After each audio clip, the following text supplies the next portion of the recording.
It's not all about the Rugby Championship next weekend, because next weekend also sees the return of the URC, and I cannot wait. The United Rugby Championship, the sides from Scotland, from Wales, from Ireland, from South Africa and Italy, going head-to-head in an 8-month-long competition that is going to give us amazing rugby to watch on those weekends when international rugby isn't there to entertain us. And the reality is, international rugby at the minute has never been better, never been more competitive, never had more interest.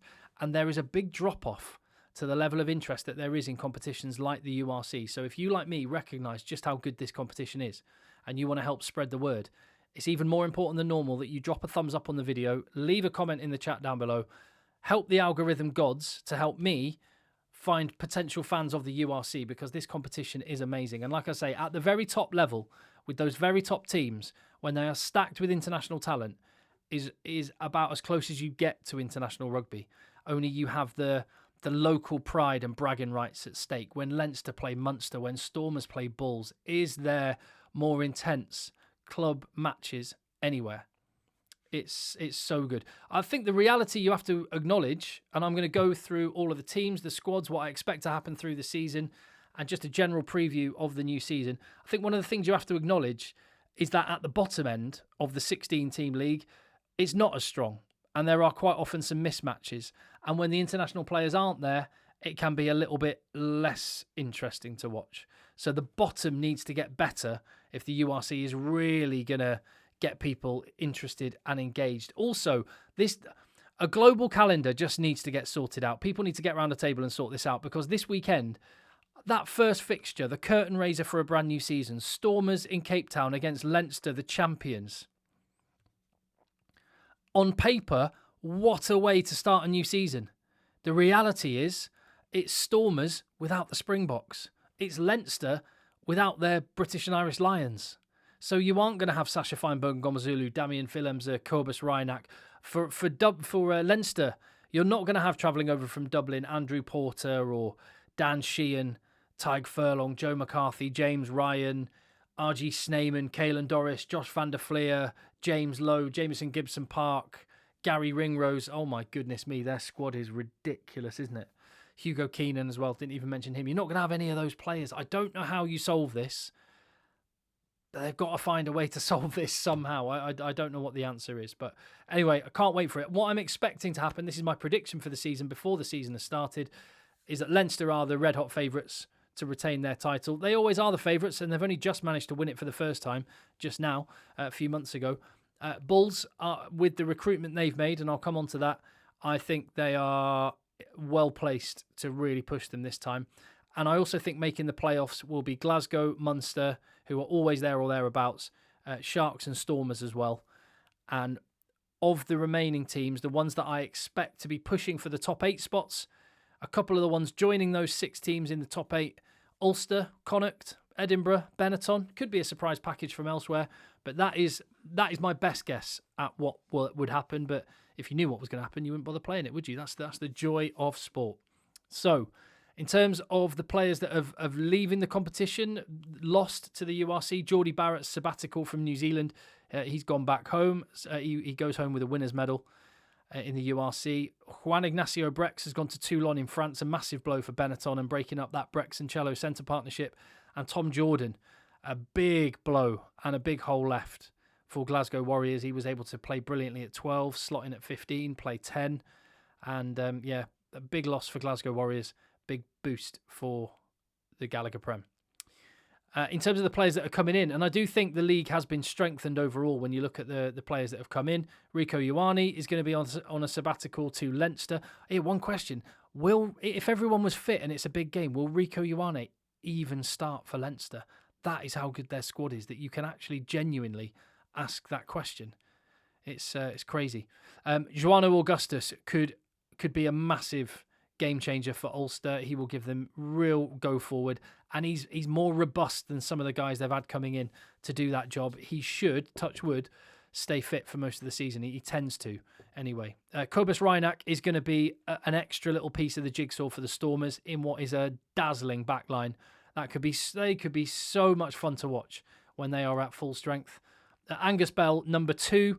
These are my top 5 signings, and at number 2, Angus Bell. This could be a seismic shift for Ulster. He could be one massive piece they've been missing. Someone who can hold up the scrummage, but then be another ball carrier as well. He is a world-class player, and Ulster have missed someone of that level. They obviously got Stephen Kitsoff in, and his injury meant he wasn't able to go and do his thing scrummaging. Angus Bell, you'd hope, can do his thing scrummaging, but can also rampage around the park as well. That's a brilliant signing. So looking forward to seeing him in the URC. My top signing, however, has to be Handré Pollard to the Bulls. He is a match winner, clutch kicker, elite mentality, just a winning mentality that maybe is the influence that the Bulls need to get them across the line in the biggest matches. And he's cost them big money. They've prized him away from the Prem, but I think that could be money well spent for Bulls. We will see. And I'm going to start with the Bulls when I just rattle through the squads. I won't go into depth in all of them, but I'm using the depth charts that have been created by my mates at DraftXV. I am part of the team that has created DraftXV, the draft-based fantasy game for a brand new season. If you haven't got involved already, get to draftxv.com. Get the app in your app store. The app works on Android, on Apple, all the rest of it. It's all good to go. I've done my drafts, and I absolutely love it. I've been waiting for someone to make a draft fantasy game, and I got fed up waiting, so I thought, right, we'll just do it ourselves then. So me and some mates have made it. It's been a labour of love. We're really, really proud of it. And what's the benefit of draft fantasy rugby over the regular salary cap game? Salary cap game, everyone has the same team. Salary cap game, you play against thousands of strangers. Salary cap game, if you forget to set your team for 1 week, you feel like you might as well just give up because you've dropped way down the leaderboard. Draft doesn't work like that. DraftXV.com, the way it works is you play only with your mates from 4 players up to 12 players, and there are leagues you can join on the website there if you haven't got enough mates to make a league of your own. And then you take it in turns in the draft process to pick your players. And if you pick Damien Willemse, if you pick Handré Pollard, if you pick João Augustus, if you pick Angus Bell, only you get that player. No one else in your league can have it. And then you can trade players between you and the other mates in your league. It's so good. DraftXV.com. Get to your app store and get set for a new season. You can start after the season has started as well. That's another benefit of DraftXV. Doesn't matter if you missed the start of the season, but get stuck in now. Going back to the Bulls. Handré Pollard, the big signing in the URC. Not a lot of movement. Kurtley Arendse coming back from a little sabbatical in Japan. That'll be a boost when he's fit and available. Vilko Lowe, it's the last season they're going to have him. He's going to be moving on to the Stormers. So make the use of Quadzilla while they've got him. They'll have a rock-solid scrum. Get Elric Lowe back fit. Get Hanacon back fit. Get Kurtley Arendse fit and firing. And they will be a serious team. Cardiff, they did quite well last year. They've just got this... All the worries with Welsh rugby, the sword hanging above them, that could work one of two ways. That could be a real positive because everyone's playing for a contract next year, wherever that team may be, and Cardiff will want to do really well to sort of prove to the WRU that don't get rid of me, or individual players don't get rid of me. But it's got to be unsettling as well. Connacht, I'm really pleased to see Sam Gilbert arrive from the Highlanders in Super Rugby. That means Mac Hansen should be able to be played on the wing primarily rather than having to cover fullback so much. I think that could be a cool signing. They've got some good players. I think they'll be all right around about mid-table. Dragons, they've been right near the bottom every year, and I don't see that changing too much. Edinburgh have lost a couple of players, and Jamie Ritchie, Dave Cherry, so some leadership, Ali Price as well. So it's time for the youngsters to step up. We'll see if they can. Glasgow Warriors, they're probably slightly weaker than they were last year as well because Tom Jordan's gone, as I mentioned. But they're a really, really good team. Leinster are just ridiculous. And look, as I kind of mentioned, Rico Ioane, does he even get in the team when everyone's fit? I suspect he might play on the right wing if everyone was fit and available, but just crazy levels of depth and talent. And most of it completely homegrown as well. So fair play. The champions. Lions, they are going to be getting in Batho Hlakani, who looks to be an unreal talent for the South Africa under-20s. They're picking him up from the Sharks. And backing up Morne van den Berg, Hashim Peed, who is one of the most exciting young South African players as well. So they're gonna continue to be like the nursery, the finishing school for players to then go off and get the big money at the Stormers, the Bulls, or the Sharks. And that seems to be the job of the Lions at the minute. They play a really fun style of rugby. I don't see them challenging for titles or anything. Munster, it's a bit of a new era for Munster, isn't it? No Peter O'Mahony, no Kilcoyne, no Archer, no Conor Murray. So again, youngsters stepping up. They are always really, really hard to beat at home. They've got amazing support, really tough place to go, and they're really starting to play quite a fun style of rugby as well. So they're always good to watch. Ospreys, Moriarty coming in is a boost in their back row stocks. Other than that, it's pretty much similar squad to last year. They should get to see more time with Jack Morgan.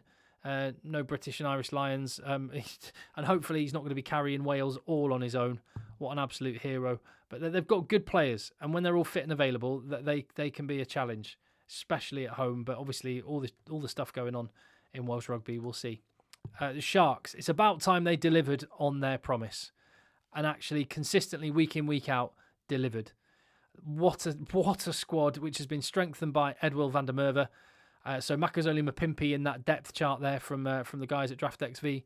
Makazole Mapimpi, not even first choice winger when everyone's available. That is how good they are. Guys like Jorenzo Julius, back up as well. It's nuts how good the Sharks are. They need to deliver in the URC and in the Champions Cup as well. Scarlets, similar story with the Welsh, as the Welsh regions. No major movements. Joe Hawkins coming in. Could be an interesting one. Watch him try and get back into the Welsh setup at centre. Didn't really work out, him going to Exeter. The Stormers, Kurbis Reinach and Mkunu, two really, really good signings. Wilco Lowe coming in on the tight head side next year. Hopefully Franz Malherbe can get back fit.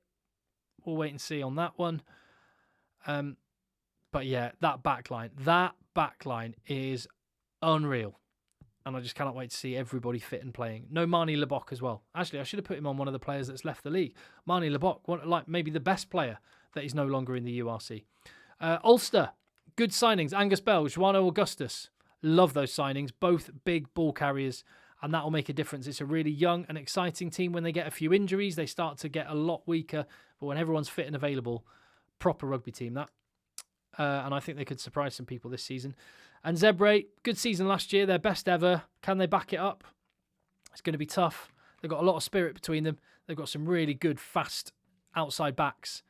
They lack a little bit of power in the middle, so I don't think they're going to be challenging for playoffs anytime soon.